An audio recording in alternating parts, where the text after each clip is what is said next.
This week, Scout tackles a 1,000-mile journey.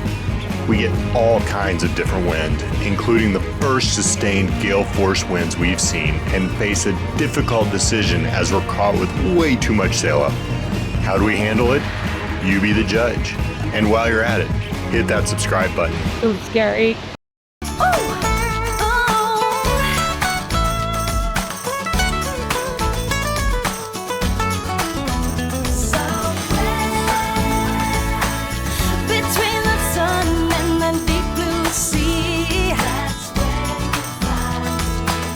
Feels like people should be out on a quay somewhere lined up waving to us, but now it's just us. We just go out and just go. Nobody cares. Our second longest passage to date. Yeah, we're gonna be out here for 7 to 10 days. Second longest passage to date, over 1,000 miles, and we don't know for sure where we're going. We'd like to go to Beveridge Reef, but there's not actually land there, so you want the weather to be somewhat settled. Nui is a small island that looks amazing, but you can only stop there in an east wind. Tonga is the fallback if neither of those two work out. And there's no big fanfare. We're just dropped the mooring ball and we're heading out of the cut and heading west. Yeah, saying goodbye to French Polynesia today. It has been magical. Definitely my #1 favorite country that we visited thus far. So diverse, so beautiful. Nate's ready for a little city life, but I don't think we're gonna find that in Tonga. But we'll see what we see, and we'll certainly be grateful for all the beauty that's out there. Woo-wee! We shot out of the gate coming out of Bora Bora. We've got a squall straight ahead that's gonna pass us, we hope. Wind speed can be tricky to convey. We try to minimize its sound and waves don't show up well on camera. One person's strong breeze is another's moderate breeze. Well, a couple hundred years ago, the Beaufort scale was developed to give a common language to wind speed. We covered a lot of points on that scale in this journey, starting off in a strong breeze. Still making good speed, over 9 knots. Oh, a little hard to walk around. Oh my gosh, I turned the camera off for a second. A huge wave just rolled into the cockpit. It was crazy. Very quickly, it goes from being absolute fun to kind of like a scary situation that you don't want to be in. We just had 2 huge waves that came up and hit the Genoa. Literally, a wave came up and hit the Genoa over the dark gray line. It was a gigantic wave crashing. Definitely the biggest seas that we've ever seen. Then these are the biggest winds that we've ever seen. Second reef at 25. But look, the thing is that wave is not getting any smaller, whether, either which way. No, I know. And it's not like we're slamming into it, we're going with. Right. So I think us having our own momentum is actually a good thing for that wave. Okay. Is it fun a little bit? I mean, it's like scary fun, yeah. Exhilarating. Yeah. Oh my goodness. Wow. The kids love it.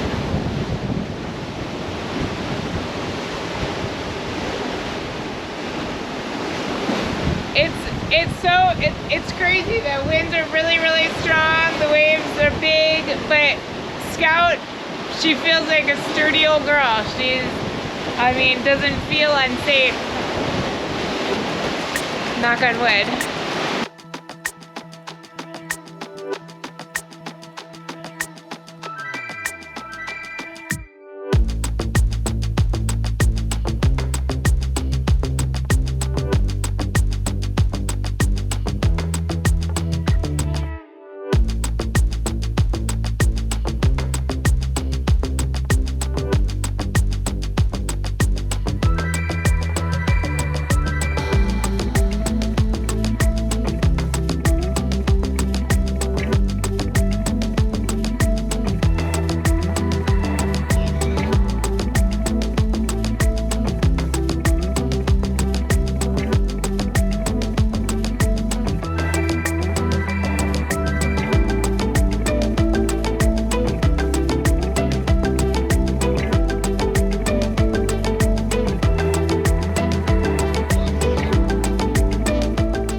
The sun is going down and the winds are picking up, and we are gonna go and put another reef in the main, a second reef, and where it's really bouncy, and Kieran is really feeling anxious about this.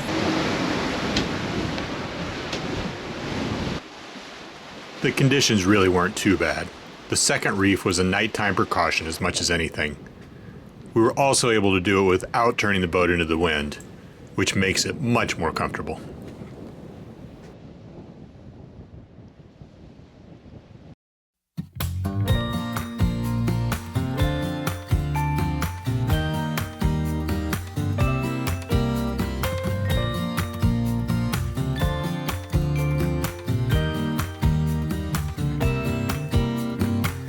Some people have written books, some have a great look that covers the magazines for kids who are 17. But I don't know what to do, staring into the blue sky and just waiting for a sign. Some, they are certain of what awaits them when it all ends. But I don't know what will happen to me. Will I be remembered in a century? Like dust in the wind, or the talk of the town that we are living in. Well, I don't know, how could I know what lies ahead of me? Am I part of a grander master plan? Will I be washed away like lines in the sand? Anyhow, our speed was 11 knots and 0.6. 11.6.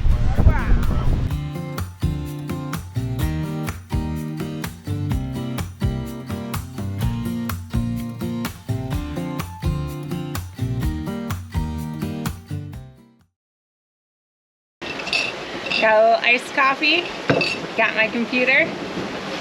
Beautiful sea state. We've been at sea for 4 days, and this is the first day that any of us have felt like doing anything. We were really getting tossed around and beat up on those first 3 days, feeling pretty darn yucky, but today it is beautiful. Time to get some work done. How's it going, Captain? We got the D and main up on the same side, and the wind's just moving around, and it's tough to keep the D full with it being covered by the main. So we're moving more north than we want to right now, and then I'll make it sail change and we'll move back south, which is fine. We got the time. But yeah, just keep an eye on it. I don't like when the D flogs. Yeah, it's a bit annoying. But it's better than bashing like we have been. We've been just getting beat up, right?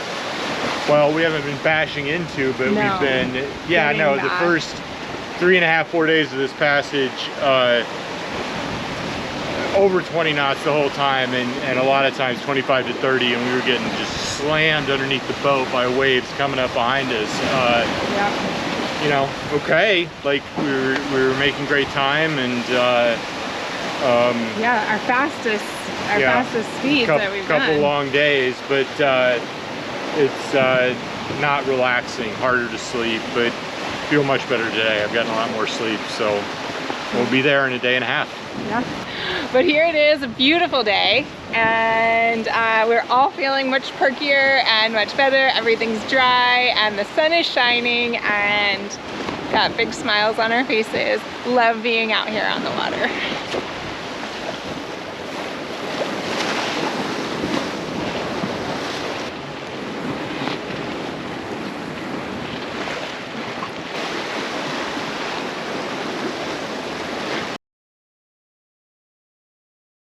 It is 4 in the morning and I'm on my night shift, just sailing downwind, and it's been really relaxing. There's no other boats out here. The waves are really small. The sea state is really calm. So what's a girl to do on her night shift when she gets tired? Take a little rest. So I was just dozing when all of a sudden I hear our navigation devices blaring their alarm. Nate is still down peacefully sleeping, which I'm really grateful for. He usually jolts out of bed and comes running in these situations. But he is down sleeping. That didn't wake him up, which is great. That means he trusts the weather. You know, he's not sleeping with one eye open. He's confident in the conditions, but it means he's confident in me. Yay. So I pop up right into the helm station, and I've never seen it before. All of our devices are flashing the symbol of no GPS coordinates. For about 5 very long minutes, I was just hand steering us, trying to keep us threaded on the right heading. We lost steerage, so we're well off course, and the Genoa wasn't happy. It was flagging all around. We were really heading up to wind, sailing to Alaska instead of Tonga. And, you know, it's kind of a panicky moment because I realized I can't leave the helm to yell for Nate or to go down and wake him up. I could start yelling, which would probably wake him up, but I didn't feel like it was a situation in which I needed to do that. But for whatever reason, the GPS kicked back on. I had to reboot the chart inside at the nav station inside. That's my story. My nighttime story. Hopefully everything stays good, and in about an hour I'm going to go down and wake up the boss and tell him what happened, what he got to sleep through. So we turned the engine on. We had no wind, trying to get to Beverage and the Light tomorrow. It was not spitting. Water is not spitting out the side. So we have a raw water cooling system with a heat exchanger. Sure. So went through troubleshooting and ultimately found this guy. It's not supposed to look like that. No, the impeller's completely trash. Where I'm at now is I need to find all of these guys. So 2 down and like 8 to go. I found a few more broken rubber blades, but the rest will require a deeper surgery at anchor. The hardest part about replacing an impeller is getting the new blades to all bend so it fits into its new home. The trick is to put a twist tie around it with the blades bent the way you want, and then the tie will come off as you push the impeller in. It is a stormy, blustery day at sea. We're doing a solid 8 knots and making tracks.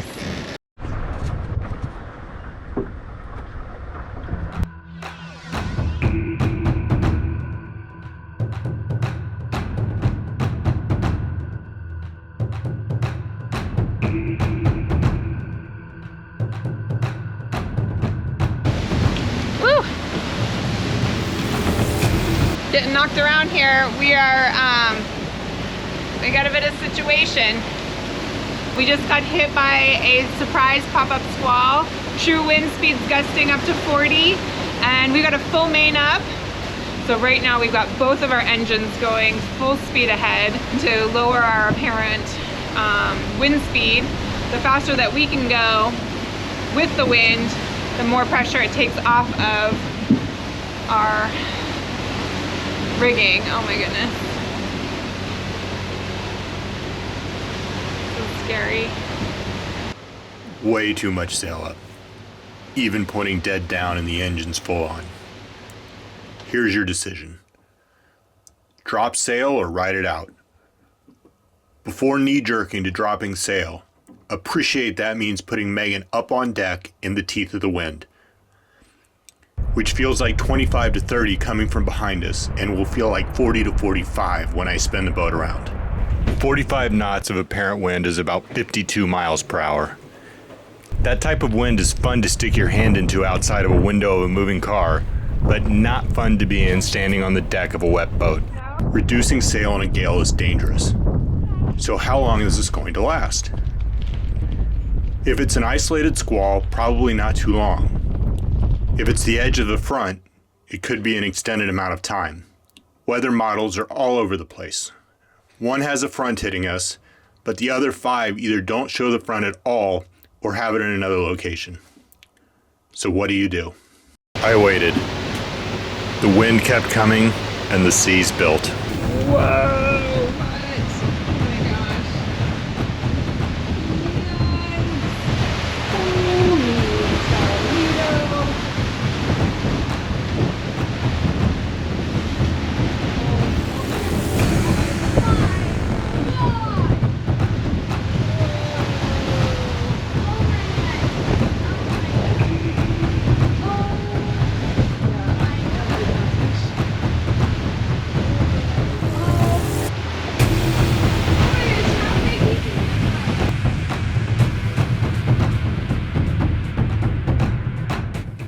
Good work. I don't think I've ever cheers tea before.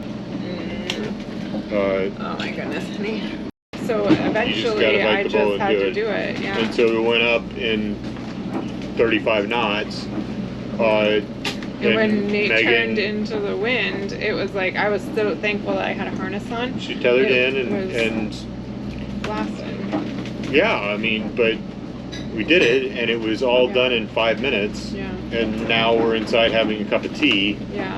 As it's opposed soaking to wet, yeah. me being at the helm staring at the main all the way up. Like, what are our learnings from that? You could disagree. I don't think this is a reefing mistake whatsoever. Yeah. And why I say this is not a reefing situation is because when that storm came, well, It's still out there. it's still out there. And it was, Oh my goodness. we should have dropped the main way earlier. Yeah. I don't think if we'd had 1 or 2 reefs in, I mean, sure, I'd rather would have, but like, again, just given the conditions, I don't feel like we were negligent. No, I agree. We're bobbing along in like Yeah. 6 knots of apparent wind. We should have spun it around and dropped it Right away. way earlier. But you just don't know. You look at the radar and it looks like, oh, it's just a squall that's going to pass. And then 2 or 3 hours later, we're still out there battling, Yeah. and the seas just got Yeah, bigger and bigger and bigger. and bigger and bigger. It just happened because the seas now have just had that much more time To in the build. wind to build.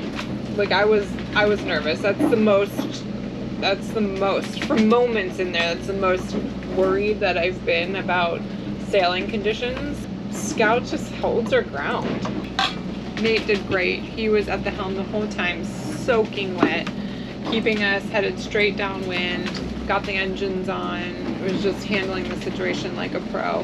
It would have been so easy to get overwhelmed and flustered in that and make a mistake and, head upwind, just create so much more force on yourself and force on the boat, dynamics on the boat. But he just kept his cool, and I mean, I think that's honestly why, like, I was worried, but I was the most scared I felt, but I never really was, like, afraid. We were okay. Those are conditions we should be able to handle. Yeah. It's about midnight. The front that came through is now past. We're sitting here we're moving in 10 to 15 knots of breeze. Biggest front that Scout has been hit with, and am happy to have ridden it out safely. It's definitely a lesson on the weather for me. Only one of the 5 or 6 weather models had that front at all, and then not even nearly its level of intensity. So, we're not anticipating that. Weather models have come a long way, but sooner or later you're going to get hit by a big front at sea, whether you're anticipating it or not. We have a sturdy boat and had lots of sea room. Being close to land can be the most dangerous factor in fronts like this.